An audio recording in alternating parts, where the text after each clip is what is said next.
Patuloy pa rin po ang pag-ihip ng amihan o northeast monsoon. Dito po sa may northern na tumaabot na dito sa may central Luzon. Ito yung malamig na hangin po galing sa may mainland Asia. Samantala, ito namang shear line o yung linya kung saan nagtatagpo ang malamig na amihan at mainit na easterlies, nagkakos pa rin ng mga pag-ulan. Pero nandito na po sa may silangang parte ng southern Luzon and Visayas. Kaya minsan malalakas na po yung mga pag-ulan doon. Habang natitirang bahagi ng bansa, more on mga localized thunderstorms, particularly sa may southern portion of Visayas, sa buong Mindanao, dito rin po sa lalawigan ng Palawan.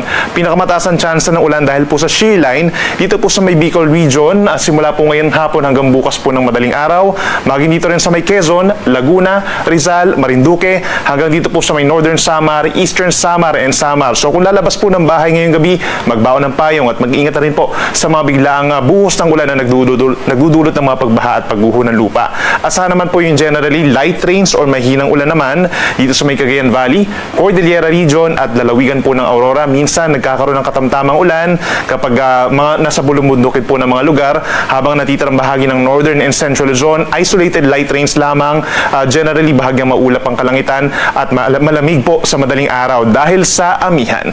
Base naman sa ating latest satellite animation, wala pa tayong namamataan na panibagong bagyo or low pressure area sa paligid ng ating Philippine Area of Responsibility na papasok po hanggang sa kalagitnaan po ng susunod na linggo. But please take note po, for the second half of December, asahan naman po yung hindi pa rin natin analysis yung chance na magkakaroon tayo ng hanggang isang bagyo sa loob ng ating area of responsibility. So laging magantabay sa ating mga updates.